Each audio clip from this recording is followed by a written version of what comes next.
15 gemstones that were once worthless, now worth a fortune. Some of the world's most valuable gemstones did not begin their lives in showcases or crowns. They began as throwaways, stones left in mine tailings, sold for the price of souvenirs, dismissed as useless, ordinary, or flawed. For years, even decades, they waited in silence until the world finally learned how to see them. This is the story of minerals that rose from obscurity to fortune.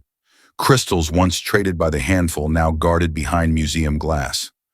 Stones ignored by miners, now commanding prices higher than ruby, sapphire, or emerald.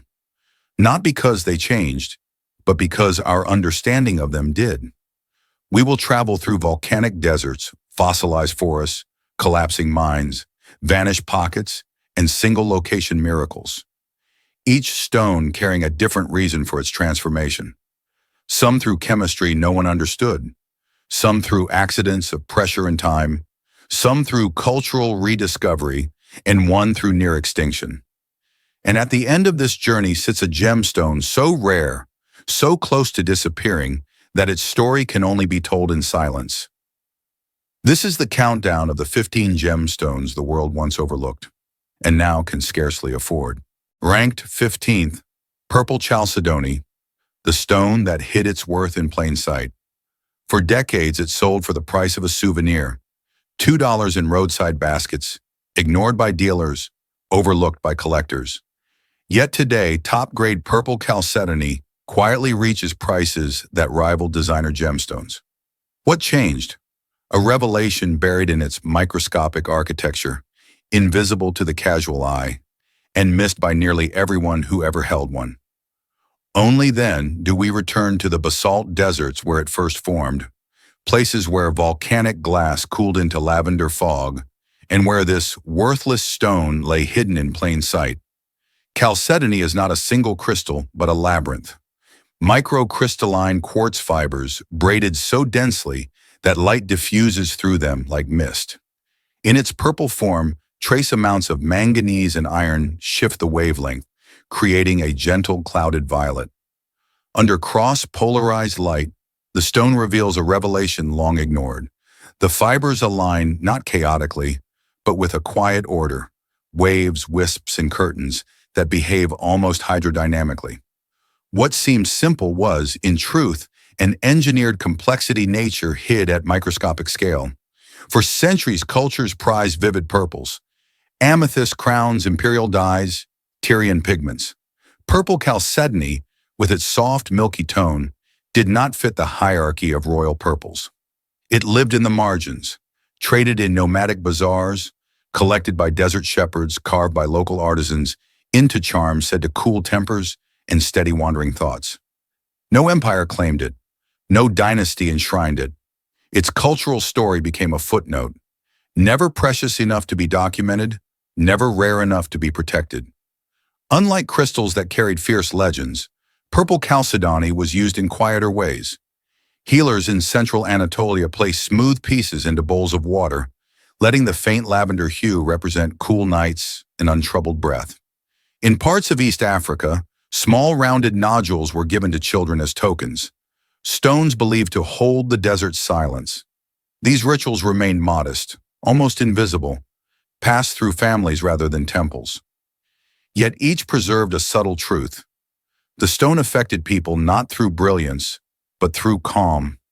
Everything changed when modern lapidary artists revisited the stone, not as a souvenir material, but as a sculptural medium.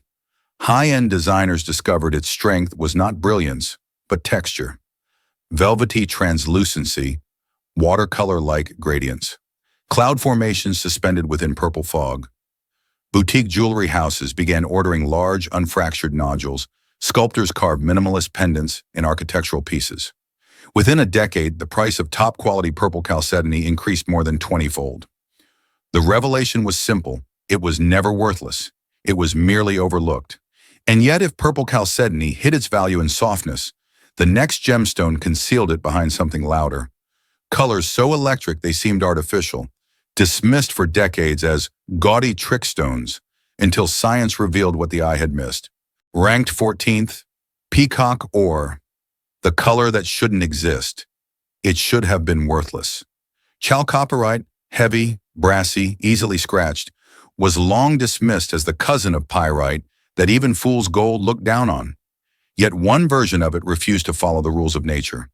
When certain copper-rich veins oxidized at exactly the right temperature and pressure, they produced surfaces so iridescent, so shockingly vivid, that geologists themselves questioned whether the colors were natural at all. This was peacock ore, the stone whose hues seemed engineered, digital, impossible, an anomaly that simply should not exist underground. Peacock ore is not defined by its core mineral, but by what happens on its skin. A thin oxidation layer forms on chalcopyrite, creating nanoscale films that interfere with light. Copper, iron, and sulfur atoms reorganize into films only a few hundred nanometers thick, precisely the scale where color becomes physics.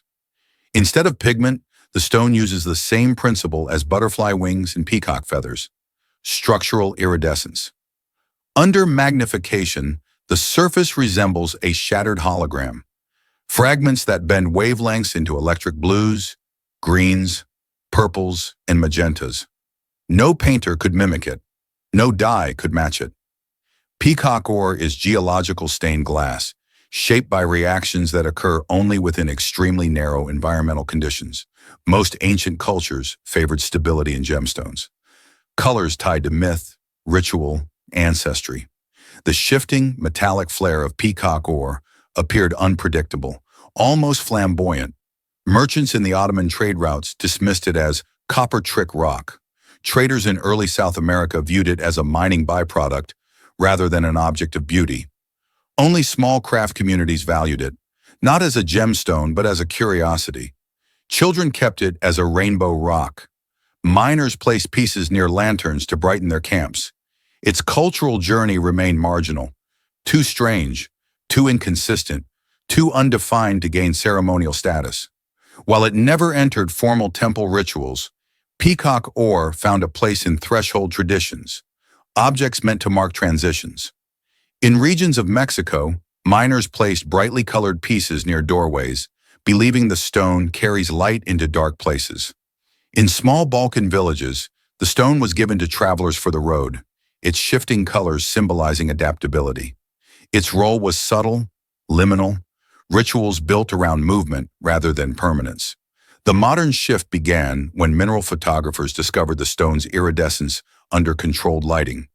Images went viral, explosions of neon color emerging from the roughest, most unpolished surfaces. Collectors realized something. No two pieces looked alike.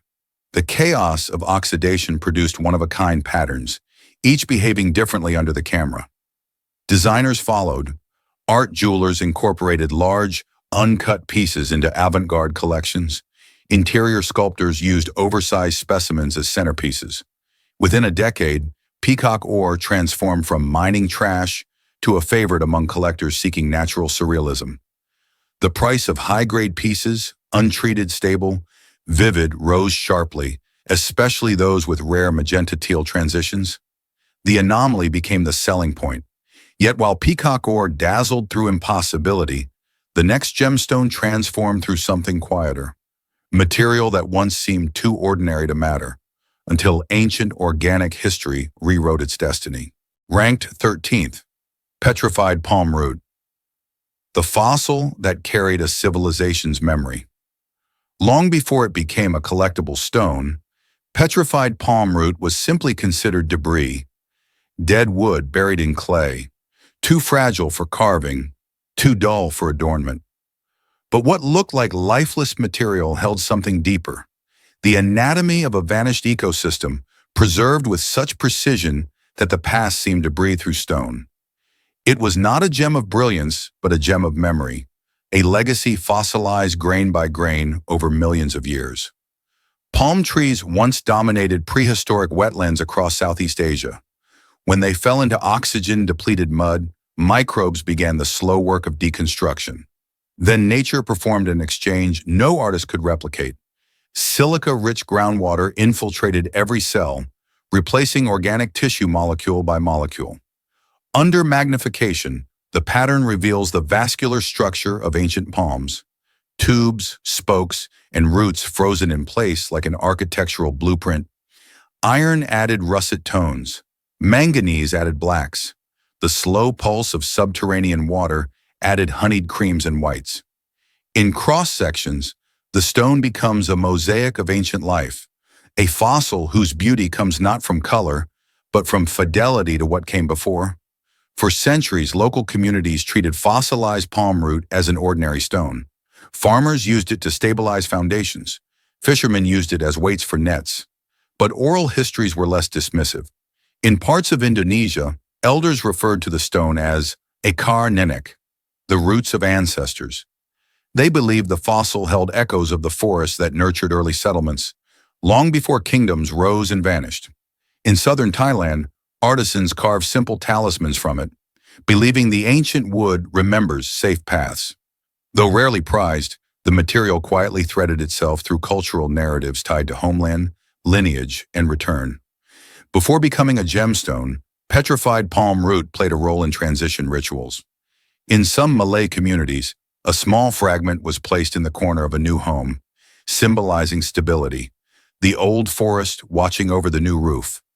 In more remote areas, fishermen carried polished pieces as grounding objects, connecting their journeys at sea with memories of land. These were not grand ceremonies. They were simple, living rituals that bound families to the landscapes that raised them. Designers realized the fossil had a visual identity unlike any other gemstone: organic, rhythmic, architectural. Minimalist jewelers used it to evoke time and mortality. High-end sculptors carved large pieces into museum-style monoliths. Collectors followed. Demand for stable, well-patterned materials surged, especially pieces showing fine radial structures. The root starburst. Within a single decade, the price of top-grade palm root multiplied dramatically. What was once construction filler became a philosophical stone, an artifact of a world that no longer exists. If petrified palm root carried the memory of vanished forests, the next gemstone carried something even stranger: ancient sunlight trapped in resin, transformed into blue fire that nature never meant to create. Ranked 12th. Blue amber, sunlight reborn in stone. It began not as a gemstone, nor as anything meant to last. Blue amber was once tree resin, sticky, fragrant, and fleeting, the kind that trapped insects, sealed bark wounds, and eventually crumbled back into soil. No miner sought it, no trader valued it. For centuries in the Dominican Republic, it was simply waste, burned for smoke, tossed aside as forest debris, used by children as makeshift torches that glowed faintly in the evening. Yet inside this forgotten resin, a transformation was unfolding, one that would take millions of years and rewrite the boundary between sunlight and stone. Most amber forms through slow polymerization. Resin hardens, sediments bury it, and pressure finishes the job. But blue amber is different. Its genesis requires a rare alignment of chemistry and light. Millions of years ago, the extinct tree Hymenaea protera exuded resin with unusually high concentrations of aromatic hydrocarbons. When exposed to ancient tropical UV radiation, these molecules rearranged into structures capable of fluorescence. As the resin fossilized under layers of volcanic ash and marine sediments, the chemistry locked in place today, when sunlight or UV touches its surface, blue amber emits a spectral glow, an otherworldly blue that seems reversed, as though the stone carries a memory of daylight deep inside it.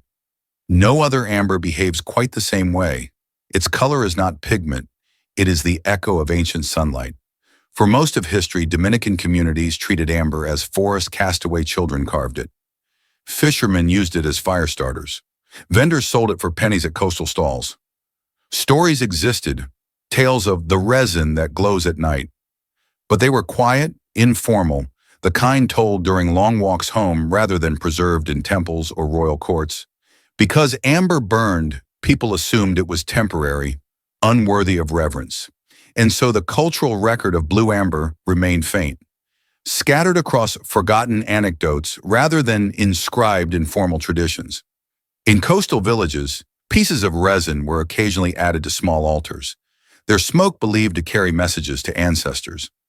Other communities used amber in cleansing rituals, burned gently to perfume homes, or placed in bowls to hold the scent of the old forest. Blue amber's unique glow added quiet mystique, but never elevated it to sacred status. Its role was practical, intimate, rituals of everyday life, not the grandeur of mythology. The transformation began in the late 20th century, when gemologists noticed something impossible. Under sunlight, certain Dominican amber turned deep blue. Mineral photographers captured the phenomenon. Museums requested specimens. Collectors took notice. Demand exploded. Blue amber became the crown jewel of Dominican gemstones, rarer than most sapphires, more photogenic than opal, and utterly unique on the global market.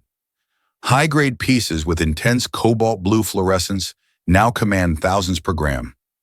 Designers use it for luminous pendants and sculptural forms. Museums display it as evidence that time can fuse biology, chemistry, and light into a single artifact. A material once discarded as forest trash now stands as a Caribbean treasure, a relic of vanished trees and ancient suns. Where blue amber captured ancient sunlight, the next gemstone holds something more terrestrial. Desert fire that hardened into iridescent armor, ignored for generations until artistry reclaimed it. Ranked 11th. Fire agate, desert armor, forged with mathematical precision. For most of its known history, fire agate was a stone people walked past, rough brown, coated in chalky skins. In the deserts of the American Southwest, it was so abundant that ranchers used nodules as markers for cattle trails. Even mineral dealers neglected it. A stone that looked like ordinary agate on the outside could not compete with opal's blaze or garnet's fire. But hidden beneath its dull surface lay a structure engineered by nature with absolute mathematical precision. Layer upon layer of microscopic iron oxide, arranged so meticulously that light entering the stone fractured into living flame. Fire agate forms in the cavities of ancient volcanic rock, where hydrothermal fluids deposit silica and iron. Unlike most agates, it does not grow as uniform bands. Instead, it builds botryoidal layers, tiny hemispheres stacked like shields. Over these domes, nature paints ultra-thin films of limonite and goethite, each layer only nanometers thick. This is where precision enters the narrative. The thickness of these films determines which wavelengths refract and which are blocked. A shift of just a few nanometers changes orange to violet, amber to emerald, ember to opalescent blue. The result is a micro-engineered optical system created without intention, yet operating with the same physical laws as advanced interference coatings. Fire agate is not merely colorful, it is mathematically tuned to bend light into flame. Native communities in the Southwest occasionally used fire agate for small carvings and beads, but its rough exterior made it difficult to work. Early settlers saw it as a curiosity, something to pocket during long treks, but never something to trade. It lacked the polished beauty required for adornment, and its fire remained locked under skins that resisted traditional cutting tools. And so for generations, fire agate lived not in markets or temples, but in the pockets of wanderers, carried across desert trails as a token of landscapes, vast and unbroken. In certain indigenous traditions, fire agate symbolized desert energy, heat, endurance, vigilance. Small nodules were placed near hearths to mirror the fire, reflecting the idea that stones held memory of the volcanic forces that shaped them. Some healers believed the stone balanced the spirit during journeys, acting as a companion through long expanses of sun and silence. These rituals were soft-spoken, private, and rooted not in myth, but in the lived experience of survival in harsh landscapes. The modern transformation began when lapidary artists discovered what hid beneath the stone's opaque shell. By carefully grinding away outer layers, millimeter by millimeter, they exposed iridescent domes arranged like constellations. The challenge was immense. Remove too little, and the fire remained hidden. Remove too much, and the color vanished forever. Master carvers turned this into an art form. Fire agate sculptures emerged, miniature landscapes glowing with internal flame, abstract forms lit from within, pendants that seemed alive. Collectors realized the truth. No gemstone on Earth offered such controlled chaos, such precision-dependent beauty. Today, high-grade fire agate commands prices far beyond traditional agate, especially pieces showcasing full spectral fire or multi-dome galaxy clusters. Once ignored, desert stones now anchor showcases in high-end galleries. If fire agate revealed precision hidden beneath roughness, the next gemstone defied expectations in a different way. Too soft, too fragile, too unstable to ever be valuable, until its fire surpassed every rule of optics. Ranked 10th, sphalerite, the gem that burned too bright for its own survival. Sphalerite was a miner's burden, a zinc ore, unstable, fragile, and nearly impossible to cut. Its brilliance was a trap. It flashed brighter than diamond, yet crumbled under the gentlest pressure. Jewelers refused to touch it. Collectors dismissed it as an accident of optics, but tension defined its destiny. The tension between beauty and fragility, between fire and fracture, between what nature created and what the world refused to believe could ever become a gemstone. Sphalerite forms in hydrothermal veins rich in zinc, sulfur, and iron. The more iron it contains, the darker and more opaque it becomes. But when iron drops near zero, a transformation occurs. The crystal becomes transparent, citrus-colored, and explosively brilliant. Its refractive index surpasses diamond. Its dispersion, the separation of white light into spectral colors, is the highest of any natural gemstone on Earth. But this same beauty exposes its fatal flaw. Sphalerite has perfect cleavage in 6 directions, making it prone to shattering even under a skilled hand. The tension within the crystal, between tightly packed zinc atoms and fragile sulfur bonds, creates a stone in constant negotiation with light. It shines like a burning star and breaks like glass. Early European miners called sphalerite blende, from the German blenden, to deceive. It shone like valuable ore but yielded nothing precious. Collectors admired its sparkle and rough form, but avoided it for anything requiring permanence. Too fragile for meaning, one 18th century mineral trader wrote. In mining folklore, the stone represented false promise, light with no reliability, a beautiful lie. Cultures respected it, but never embraced it. Its destiny, they believed, was to exist only as mineral cabinet specimen, never as adornment, never as legacy. Because of its instability, sphalerite rarely appeared in ritual objects. Some Central European communities placed rough pieces near mine entrances as a reminder of humility, the warning that not everything that shines is trustworthy. In certain mountain villages, miners used it as a teaching tool, fathers giving small fragments to children to demonstrate the nature of brittle things. Its ritual life revolved around caution, not reverence. Everything changed when a handful of master lapidaries attempted the impossible, cutting gem-quality sphalerite with microscopic precision. Using slow, water-cooled laps, they shaped stones millimeter by millimeter, studying fracture planes like surgeons. The results stunned the gem world. A well-cut sphalerite didn't just sparkle, it ignited. Rainbows burst from every facet, colors colliding with an intensity rivaling spectral instruments. Collectors could no longer ignore it. Designers embraced its ephemeral nature, crafting pieces meant to be admired rather than worn, a shift from jewelry to art object. By the early 21st century, Spanish sphalerite from Santander and gem pockets in Mexico became fiercely sought after. Prices soared. A stone once left in mine tailings rose to become a centerpiece in high-end showcases, valued not despite its fragility, but because of the tension it embodied, brilliance at war with itself. If sphalerite was a battle between brilliance and fragility, the next gemstone fought a different conflict, the war of identity. A stone mistaken for something else, misnamed, misclassified, and nearly erased before its true nature was revealed. Ranked 9th, MAW-SIT-SIT, the stone that refused to tell the world what it was. MAW-SIT-SIT was a geological puzzle, too green to be jade, too streaked to be serpentine, too dense to be dismissed. It appeared in the northern reaches of Myanmar as boulders miners barely noticed, stacked beside true jadeite, treated as worthless leftovers of the trench. But something about its saturated green, bright, lacquered, almost electric, pulled collectors into a quiet obsession.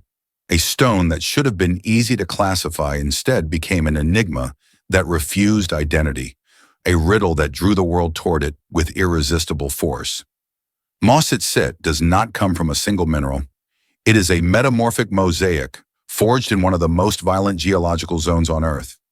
In northern Myanmar, oceanic crust once collided with continental plates, grinding jadeite, cosmochlore, chromium jade, and albite into a chaotic mixture. Under intense pressure, these fragments fused, green upon green, creating a rock whose chemistry shifts dramatically from one pocket to the next. No uniform pattern, no predictable composition. The vibrant bands of chromium-rich green run like exposed veins, intersecting with darker channels and creamy interlayers. This geological hybridity explains why scientists struggled to define it, and why collectors became obsessed with the impossibility of its formation. In Myanmar's jade markets, some of the most competitive in the world, MAW-SIT-SIT lived in the shadow of imperial jade. Buyers ignored it, traders pushed it aside. It lacked the translucency required for prestige, and its identity was too uncertain to earn cultural trust. Only local artisans used it for small carvings, believing its vivid green wakes the eyes, a reference to clarity and alertness. But in the hierarchy of the jade world, MAW-SIT-SIT never earned a title. It remained the unnamed child of the mines. While never elevated to royal ceremonies, MAW-SIT-SIT found a place in personal rituals. Travelers carried polished beads for awareness, reflecting the stone's bright, alerting green. Some hunters in Kachin regions kept small pieces for focus during long treks across forest ridges. These rituals were not about mythology, they were about utility. Color as a pulse, brightness as a companion. The stone served quiet roles, never demanding formal recognition. Everything changed when gemologists in the mid-20th century finally studied the stone seriously. They discovered that MAW-SIT-SIT was neither jadeite nor serpentine. It was an entirely distinct metamorphic assemblage, limited to one small region in Kachin state. Suddenly, what was once misidentified became uniquely identifiable. Collectors rushed to secure pieces with intense chromium green and bold streak patterns. Designers favored cabochons with dramatic contrast, while museums requested specimens as geological curiosities. Hybrids that showed how violent Earth processes create beauty through collision. But the true fuel of obsession was scarcity. Mining conditions in northern Myanmar worsened. Political tensions restricted access. High-grade MAW-SIT-SIT became almost impossible to extract ethically or safely. Prices surged not just because the stone was beautiful, but because it represented something that could not be repeated, expanded, or relocated, a one place, one geology, one chance occurrence. In the world of gemstones, nothing creates obsession faster. If MAW-SIT-SIT fueled desire through mystery and rarity, the next gemstone carries a different weight, one shaped not by obsession, but by the looming shadow of disappearance. Ranked 8th, GASPEITE, the green that warns of what vanishes. GASPEITE lived in waste piles, discarded fragments left behind during nickel mining in Canada and Australia. Miners shoveled it aside with other unwanted rock, its lime green color dismissed as a chemical stain rather than a gemstone. But as decades passed, the stone's presence in mine tailings thinned, then vanished. What had once been waste became a warning, an indicator of how easily beauty disappears when its existence depends on the destruction of the ground beneath it. GASPEITE forms not in deep primordial chambers, but in the final chapters of geological alteration. As nickel-rich ultramafic rocks weather, carbonate solutions seep through fractures, reacting with trace metals. This slow cascade of secondary processes forms GASPEITE, a nickel carbonate whose bright green suggests vitality, yet whose birth depends on decay. Its color ranges from soft pistachio to deep apple green, streaked with brown veins of iron oxide, reminders of the rock it replaced. GASPEITE's beauty is inseparable from consequence. It is created by the breakdown of older minerals, a stone whose very genesis is tied to exhaustion and transformation. Unlike ancient gemstones with long mythologies, GASPEITE carries almost no historical record. It was unknown to classical empires, absent from Silk Road caravans, invisible in temple relics. Indigenous communities in Australia occasionally found green nodules and used them in personal adornments, but the mineral never entered formal cultural hierarchies. GASPEITE's story is modern, almost abrupt, an upstart stone with no ancestral lineage. And yet this lack of history gave it something rare, a blank canvas onto which contemporary designers could write new traditions. Because GASPEITE is tied to weathering and dissolution, some modern spiritual practitioners use it as a symbol of letting go, a mineral representing cycles of ending and renewal. In Australia's bushcrafting communities, polished pieces were sometimes carried as grounding stones during long walks, their earthy greens evoking connection to land and vegetation. These rituals are quiet, personal, born not from centuries of mythology, but from the mineral's own character, a stone created by change, used to mark change. It is the first gemstone in this list whose ritual identity is almost entirely contemporary. GASPEITE's rise in the gem world was sudden, and short collectors first noticed it in the 1990s when Australian lapidarists began polishing small pieces found near nickel mines. Its color was unlike anything else. Bold, lively, modern designers adored it. Demand grew, but the supply did not. GASPEITE was never mined intentionally. It existed only when nickel mines cut through specific alteration zones. When the mines closed or shifted operations, the GASPEITE stopped appearing. Today, major sources in Australia and Canada are exhausted. Only small leftover parcels circulate in the market, and prices for vivid green, clean-cut pieces have surged dramatically. Its disappearance became the selling point, a gemstone defined by the consequences of extraction, now a symbol of what finite really means.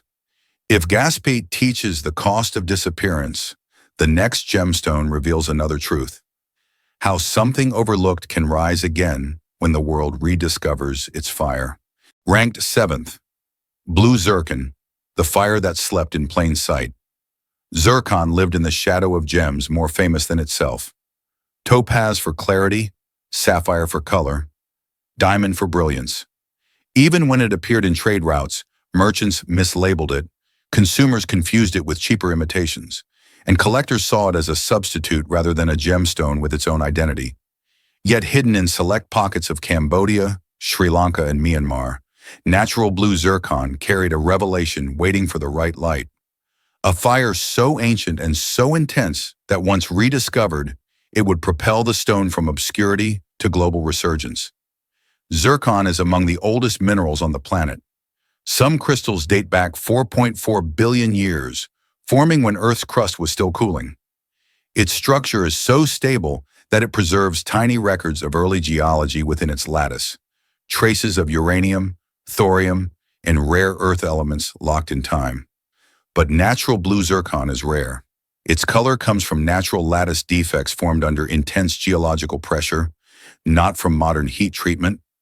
These flaws bend and filter light in unusual ways, creating a blue that is neither icy like aquamarine nor velvety like sapphire.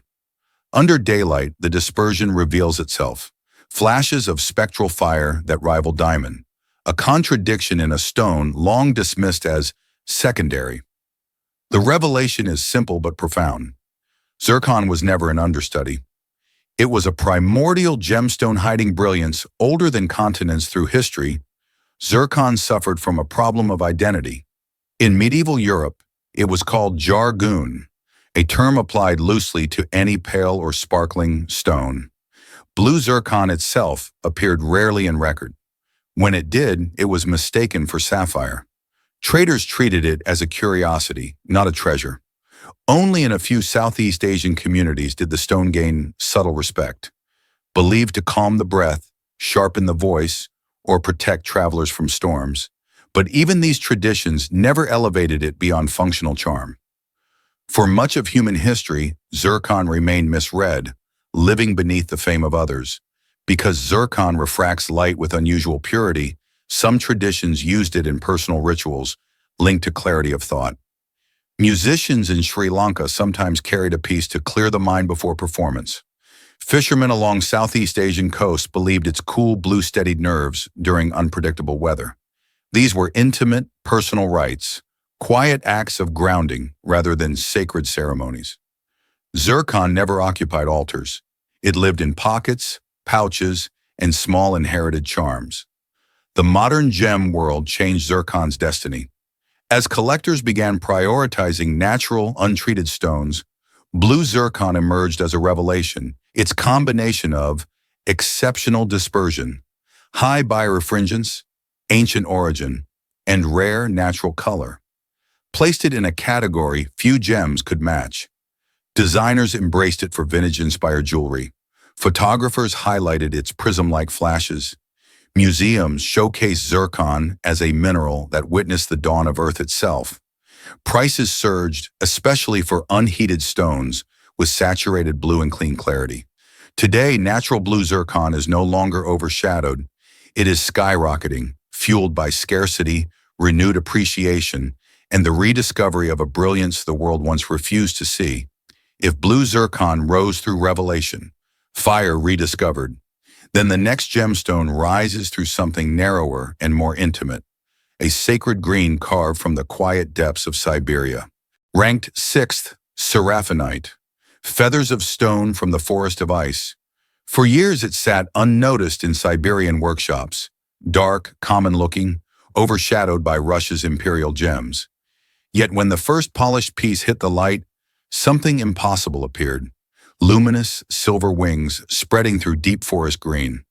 This was seraphinite, an obscure stone that would become a modern ritual icon and one of the most scarce metamorphic treasures of the 21st century. Only later did the world learn that those wings weren't painted, but written by tectonic pressure itself. Seraphinite is a form of clenochlore, born deep within metamorphic zones where heat and pressure reorganize minerals into foliated structures. Its signature feature, the shimmering feathers, are created by tightly aligned mica inclusions, stacked like luminous threads. When light enters these microscopic layers, it scatters in a way that produces a soft, feather-like luminescence. The patterns are not painted, they are structural. Each streak marks a point where tectonic pressure forced minerals to align directionally, creating a natural record of Earth's movement. Its beauty is geological choreography. Pressure, direction, heat, and time combining to write wings into stone. For most of human history, seraphinite had no place in cultural memory because almost nobody reached the deposits. The Baikal region, rugged, forested, distant, offered no trade routes for stone merchants. Even local communities rarely worked with it. As the stone appeared in dangerous, icy terrains used more for hunting than carving, it remained a geological secret. Only in the late 20th century did small-scale miners bring samples to Russia's lapidary circles. Artisans noticed something uncanny. The stone seemed to depict movement, as though its feathers shifted when viewed from different angles. But even then, its story was embryonic, quiet, peripheral, waiting for a language that matched its imagery. Seraphinite became ritual iconic, not through ancient myth, but through how its patterns awakened symbolic associations in the modern world. Its feathered luminescence evoked the imagery of ascension, guardianship, and renewal. Elements found across countless spiritual traditions. Healers used it during meditation as a breath stone, believing its feathery streaks helped guide inward focus. In parts of contemporary Russia, small polished pieces were placed in homes as symbols of protection, visual stand-ins for watching spirits or ancestral presence. Unlike traditional gemstones tied to millennia of ritual, seraphinite's sacred role is new, but its resonance feels ancient. Once the global gem community discovered seraphinite's aesthetic, dark green canvases streaked with silver wings, demand rose sharply. High-quality material comes from only a few rugged localities in Siberia, and environmental protections around Lake Baikal have restricted indiscriminate extraction. This created a market paradox. A stone that looked abundant in its imagery was, in reality, extremely limited in supply. Designers began using it for symbolic pieces, pendants representing transformation, sculptures evoking movement or renewal. Collectors sought stones with dramatic feather symmetry and prices for top-grade material increased rapidly. Seraphinite's path from obscurity to ritual iconic status was not driven by ancient prestige, but by contemporary recognition of meaning. Its legacy wrote itself in the present. If Seraphinite rose through symbolic legacy carved into its very structure, the next gemstone rises through something fiercer, fiery copper light trapped inside feldspar from the volcanic heart of Oregon. Ranked 5th, Oregon Sunstone, fire born from American lava fields. For decades, it was dismissed as ordinary feldspar, too soft, too pale, too common. But then a single-cut stone revealed the truth. Internal planes flashing copper light as if the desert sun had been trapped inside. Oregon Sunstone wasn't just another feldspar. It was a gemstone born from volcanic fire, its brilliance written by lava, copper, and time. Oregon Sunstone forms in the high desert lava fields of southeastern Oregon, inside ancient basalt flows that cool slowly enough to create large, transparent crystals of labradorite feldspar. But the secret of its genesis lies in native copper inclusions, microscopic metallic platelets suspended within the stone. These platelets align in delicate layers, forming an optical effect known as Schiller. Under sunlight, these metallic lamellae turn the gemstone into a miniature aurora. No other feldspar behaves quite like it. The presence of native copper, not copper compounds but pure elemental copper, is geologically extraordinary. The color range, champagne, peach, red, green, and rare bicolor combinations, reflects the chemistry of magma mixing across eruptive cycles thousands of years ago. Oregon Sunstone is volcanic history rendered luminous. Before its recognition as a gemstone, pioneers and ranchers found small crystals scattered across Oregon's desert floor. Children collected them. Farmers used them as decorative jar fillers. The stones were pretty but considered placer feldspar.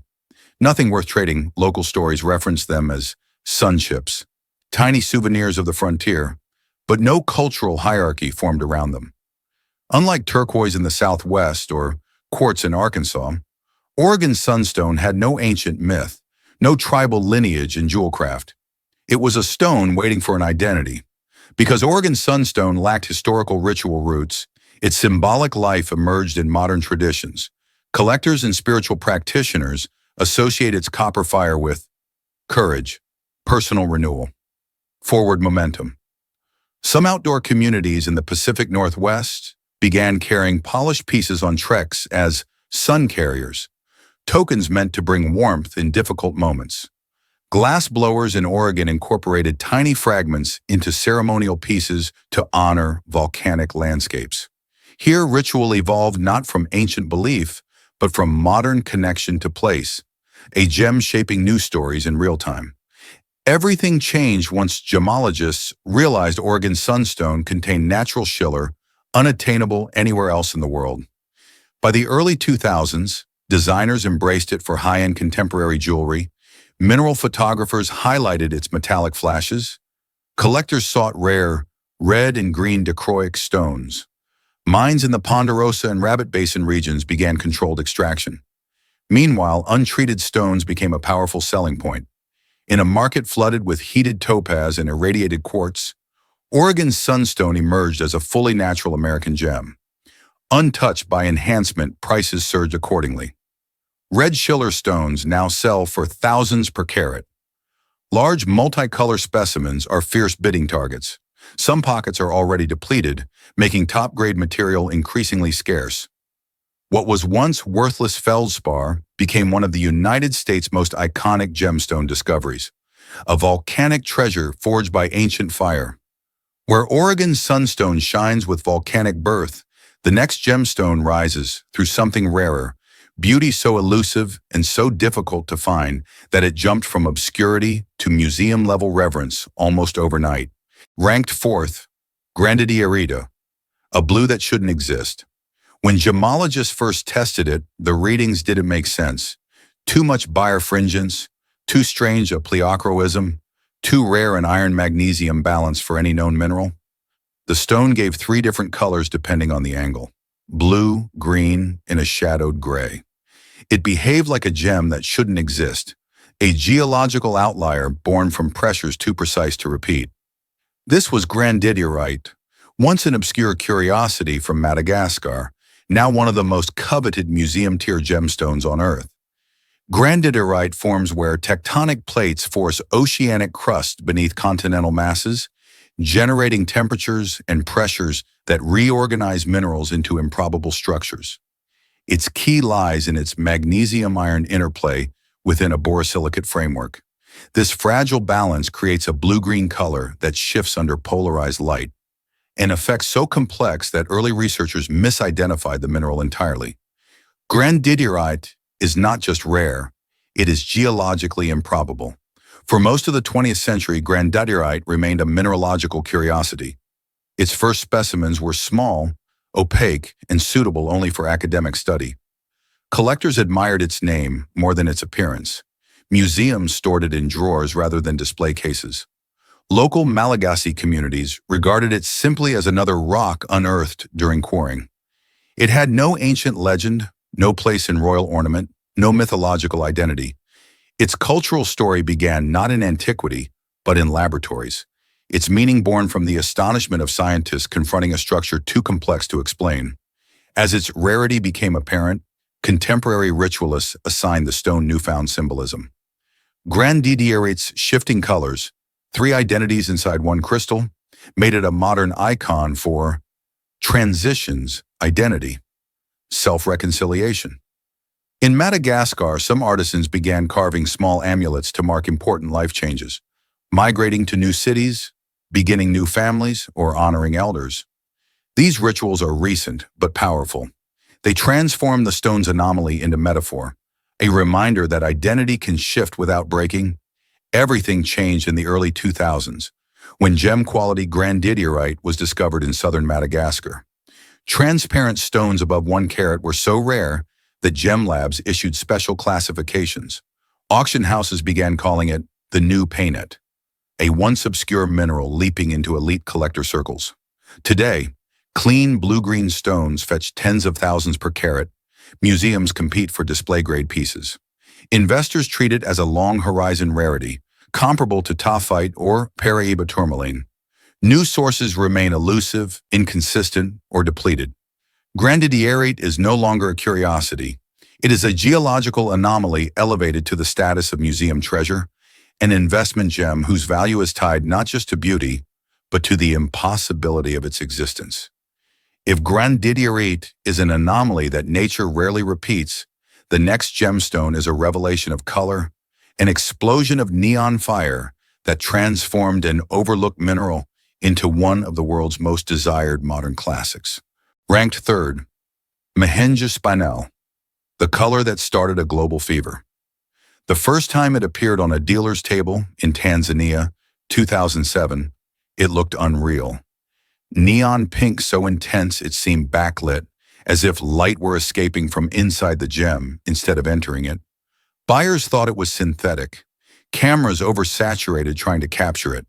Within days, word spread through gem markets from Arusha to Bangkok. A new spinel had appeared, and its color was unlike anything the trade had ever seen.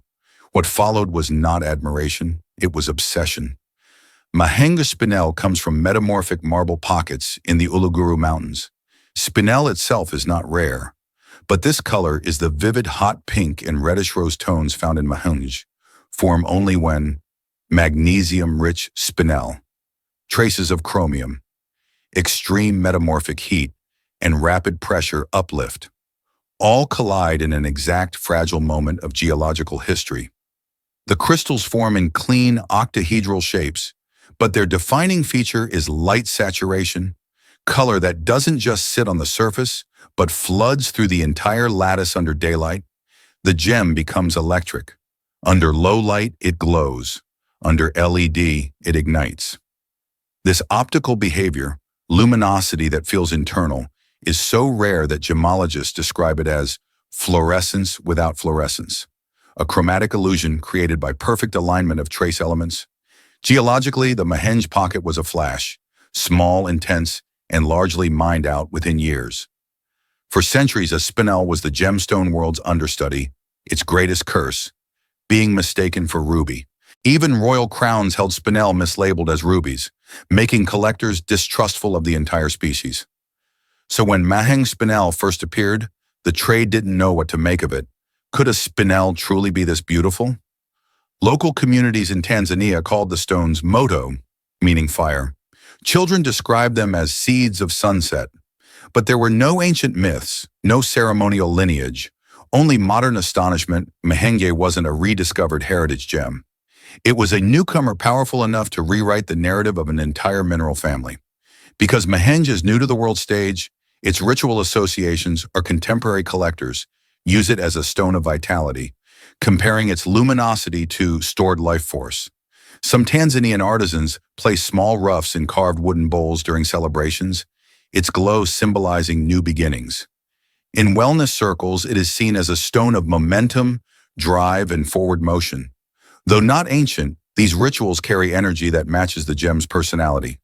Bright, kinetic, impossible to ignore. The market shift was immediate and dramatic.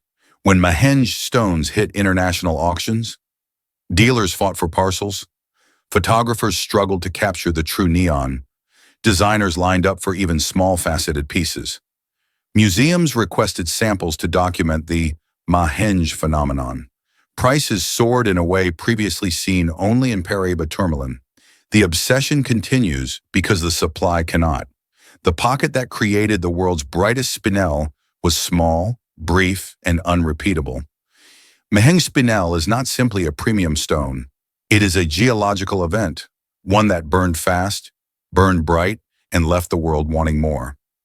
If Mahenge spinel was a modern obsession born from color, the next gemstone is a global legend, once disregarded, then reborn by a single discovery that turned an unknown mineral into a world phenomenon. Ranked second. Tanzanite, a stone that had to be discovered twice. Before the world named it, Tanzanite was simply blue zoisite, too soft for industry, too unknown for jewelers, too inconsistent for traders. Miners walked past it. Dealers ignored it. Its color meant nothing because no one had ever looked at it long enough to let meaning form. Then, in northern Tanzania, a single strike of lightning started a grass fire, and the world's perception of blue changed forever. Tanzanite forms only in a tiny strip of land near Mount Kilimanjaro, inside a geological corridor created by the East African Rift System. The stone owes its existence to a sequence of improbable events: vanadium-rich fluids, high-pressure metamorphism, rapid uplift, and a thermal shock that stabilized blue-producing defects in the crystal lattice. Nowhere else on the planet has this exact combination occurred. Every Tanzanite crystal is a geological fingerprint of a landscape in motion, a mineral shaped by continental rifting and preserved by extraordinary timing. Geologically, Tanzanite is an accident. Economically, it became a phenomenon. Before the 1960s, local Maasai herders used blue zoisite as bead material or kept small pieces as curiosities. They valued its color, but not as a gem, only as an unusual stone from the foothills. There are no ancient myths about Tanzanite. No empires carved it, no temples honored it. Its cultural story begins in silence, an unfilled page waiting for someone to decide that it mattered. This absence becomes part of its allure. Tanzanite's mythology is modern, its heritage is unfolding now. When Tanzanite entered global markets, communities near Mererani assigned it new meaning. Because of its shifting colors, it became a symbol of transition, from childhood to adulthood, from one season to the next, from uncertainty to clarity. Maasai mothers sometimes gave pieces of blue zoisite to newborns, believing the stone's hue mirrored the twilight sky between night and day, a moment of becoming. These rituals were not inherited from antiquity. They emerged alongside the gemstone's rise. Tanzanite became part of living culture, shaped by the present rather than the past. Tanzanite's economic genesis is unique in gem history. In the 1960s, early miners found deposits after a lightning-spurred fire, cleared brush, and exposed glittering blue crystals. At the time, zoisite had no real value, too brittle for industrial use, too unknown for jewelry. Then marketing intervened. Tiffany & Company recognized what the world had overlooked: a one-location gemstone with incomparable color. They named it Tanzanite, framed it as a discovery equal to emerald or sapphire, and launched a global campaign that pushed the stone into legend. Within a single generation, prices multiplied again and again. Supply constricted, high-quality stones became auction-level rarities. Tanzanite transformed into one of the most sought-after modern gems. What began as worthless zoisite became a one-location phenomenon, its entire identity built around scarcity, beauty, and a story only nature could write. Today, deeper mining levels are thinner, riskier, and harder to access. Many experts believe top-grade Tanzanite may vanish from the market within decades. Its value is not only in color, but in the knowledge that once this place stops producing, the world will never see stones like these again. And now, from a stone that created its legend within one lifetime, we step into a gemstone defined not by presence, but by loss. A mineral so rare, so close to vanishing, that it can only be told through silence. In first place, red beryl, a color so rare the earth barely made it. There is no roar in the story of red beryl, only a quiet ledger of what the earth almost never creates and what it no longer gives in the Wah-Wah Mountains of Utah, where wind moves through empty volcanic ridges. The pockets that once carried this gem have fallen silent. For decades, prospectors walked past them without noticing. Today, even knowing where to look, the veins remain still. Thin fractures that once breathed color now sealed by time. Red beryl is not rare because it is hidden. It is rare because it is nearly impossible for nature to make. To form red beryl, the planet requires a sequence so narrow it is almost accidental.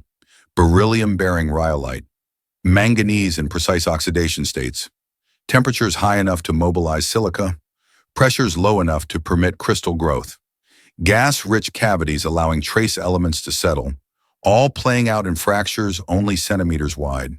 A deviation in any parameter, and the process collapses. Beryls become colorless. Manganese oxidizes into browns. The pocket never forms. In Utah, the alignment happened only a few times, in places so small they could fit within a single room. Once emptied, they never returned. A gemstone defined not by what it is, but by how rarely it can exist at all. Unlike emeralds or rubies, red beryl never entered myths, no royal crown held it, no kingdom carved it. The stone was too rare to be known, too local to shape tradition. Its cultural memory is a blank page. Miners who found fragments treated them as curiosities. Collectors early on didn't believe the color was natural. For most of human history, red beryl was simply unnoticed silence, a beauty too scarce for civilization to recognize. Modern ritualists sometimes call red beryl the vanishing fire. Not because of legends, but because holding it feels like holding a geological whisper, something fragile, finite, almost temporary. In private collections, stones are sometimes placed in shadowed cases rather than bright ones, allowing light to reveal itself slowly, as though the gem should not be rushed. Its ritual life is not built on what people believed about it, but on the emotions created by its scarcity, a single grain of color suspended between existence and extinction. There is no mining boom for red beryl, no surge in production, only the steady narrowing of a resource that was never abundant to begin with today. Most crystals are smaller than a fingernail. Faceted stones above 0.5 carat are museum grade. Top specimens exceed ruby and diamond in price per carat. New discoveries are nearly non-existent. Many pockets are exhausted, sealed, or unreachable. The market behaves not like a commodity exchange, but like a farewell. Collectors don't acquire red beryl for jewelry. They keep it the way museums keep last fragments of vanished species, as evidence that the earth once allowed this color to exist. If these stones teach anything, it is how easily beauty can vanish. Which transformation in this journey surprised you the most? And which gemstone do you feel the world has overlooked again? Value is never fixed. It rises, collapses, disappears, and reemerges. Not by chance, but by the way we choose to see the world. Every gemstone in this journey began as something forgotten, a piece of waste rock, a child's souvenir, a fossil overlooked in the dust of another age. Yet time, knowledge, and perspective transformed them from obscurity into treasures. Some change because science finally explained their light, some because culture rediscovered their meaning, and some, like the final stone, because the earth itself stopped producing them, turning silence into rarity. As we close this journey, one truth remains. What seems insignificant today may become priceless tomorrow. Beauty does not always shout. Sometimes it waits, sometimes it returns. Sometimes it vanishes before we ever realize what it was. If you wish to continue exploring stories where geology, history, and human perception collide, you are always welcome here. And before you go, which transformation in this countdown surprised you the most? And which forgotten stone do you believe the world has yet to notice?